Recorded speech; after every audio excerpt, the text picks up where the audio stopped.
Student sent home for wearing LGTV is a sin shirt gets payment from school district. Right? So that's a shirt. That's a statement. I mean, that's a statement. It's a statement. Now, I may have not done this myself. I probably would never make a shirt that says this. Yeah. We're not putting like this. LGTV like this. is a sin. LGTV is.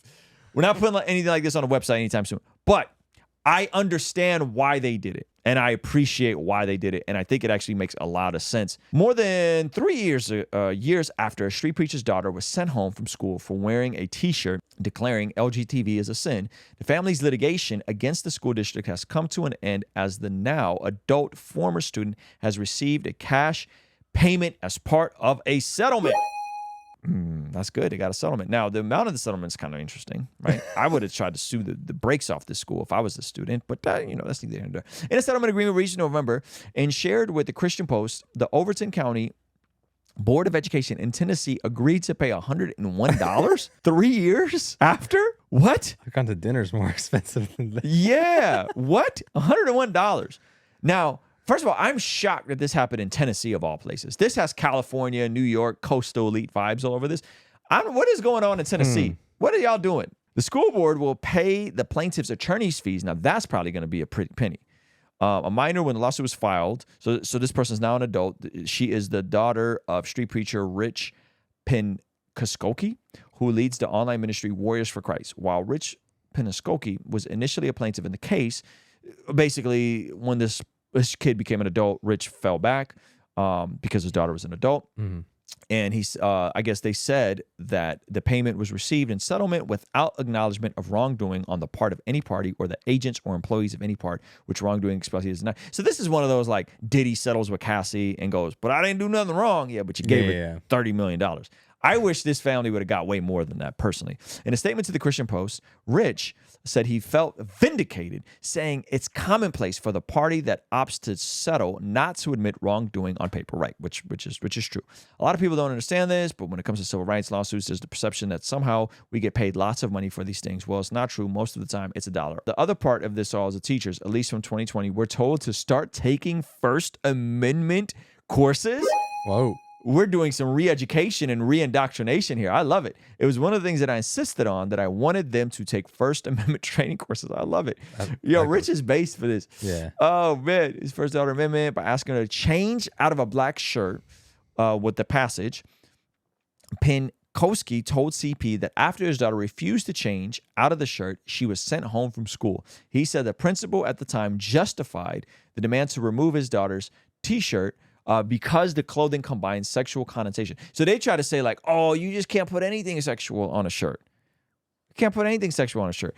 But there's an obvious thing that they're missing here, which he goes on to say. Skorsky believed the school district held a double standard when it comes to what constitutes sexual connotation because one of Brill's teachers had an LGTV pride sticker on display in his classroom, which featured the rainbow colors that have symbols to symbolize LGBT. So you can't say we're going to allow LGTV activists to have their rainbow sticker and to talk about pride and celebrate that, but then someone says, I don't think this is right, and that is not allowed. That doesn't make any sense. Rightfully so. The sticker identified the classroom as diverse, inclusive, accepting, welcoming, safe space for everyone. It's clearly not everyone. Because if it was a safe space and welcoming for everyone, then I could come in there with the same shirt, but that wouldn't happen. Or the student could come in there with the same shirt. That wouldn't happen, right? Overton School did not respond to the Christian Post. Of course they wouldn't. As an outspoken critic of LGTV ideology, she was basically being censored. It's not fair that she's told that she can't wear that shirt and other people can wear the stuff that they wear. That's where the school district messed up. That's where you can't do both. You can't have, we're going to celebrate this lifestyle and then not allow people to say, I don't agree with this lifestyle. This is where folks on the left are going to keep catching these L's, rightfully so. You can't have it both ways. You can't say we're going to promote celebration of diversity and inclusivity and LGTV and rainbow flags and all this stuff. And then when someone pushes back, they are not allowed. You can't. You gotta either take it all out, and we're not gonna talk about it at all, or you gotta let it all rock. Right? You gotta let it all rock because I think that's where you're going to allow because this is what's going to happen. People are going to feel like they're being poked. And when they feel like they're being poked, when I feel like in order to send my kid to public school, he has to take a LGTV civics course. He has to take history of LGTV, right? Guess what? I'm more likely to then poke back. I'm going to poke back. And that's exactly what this dude did. And you just found the wrong one. You just found the wrong one because this is a street preacher. He's out here open air preaching. He's going to go and poke, and his daughter's going to go and poke. And you just found the wrong one to play to mess with. You know what I mean? And so I think that's the part where they're just going to have to figure out. And that's where it starts to feel like religion versus religion. We don't like, we're going to push what is seemingly a religion with sins. You can't say it's a sin. Well, guess what? Now we're going to say it's a sin to poke back with specific ideology, with specific heresies, with specific things. And when you do this, you're going to get these sorts of results. And I hope that there's more lawsuits like this. I hope that they sue the brakes off of these schools or just shut it all down. I don't want to hear about what teachers do in their private life. I don't want to hear about LGTV history. I don't want to hear about their civil rights movement. I don't want to hear about none of it because it's not the same as actual civil rights. It's not the same as actual what happened to people of color, black people in this country. It's not the same. Don't do it. And I think that's the most sensible way to move forward. What do you guys think? What do you think, Zach? JP says, both were wrong, but I really can't stand when Christians do things like this. It's so cringe. JP, I would just say, why are you more triggered by the Christian in this situation? Like, what is it in you that makes you feel like, because to me, the Christian is just responding. That's what they're doing, you know? So I think this shirt is so dorky. Oh, it's totally dorky. It's totally dorky. It's totally loser But vibes. to me, what's more cringe? Wearing a shirt like that? Yeah. Or this sort of stuff being in the curriculum? And I could be very specific. I could pull up the current situation in Glendale where we looked at the actual statement put out by the school telling elementary school parents that their kids cannot opt out of LGTV civic studies courses. Right? What's more cringe? Teaching elementary school kids about civics and gay stuff? Or someone wearing a t-shirt that says you can't, LGTV is a sin. So your idea or your the fact that you're cool with it because it actually it's fighting fire with fire. It's fighting fire. Now, I think you get your kids out of the indoctrination camps. Yeah, what are you doing? That's what I think, personally. Right? Like I'm not sending my kids to this sort of stuff. Right? Interesting. Yeah. But I would just be curious, like why is the shirt more cringe than what's happening in the curriculum?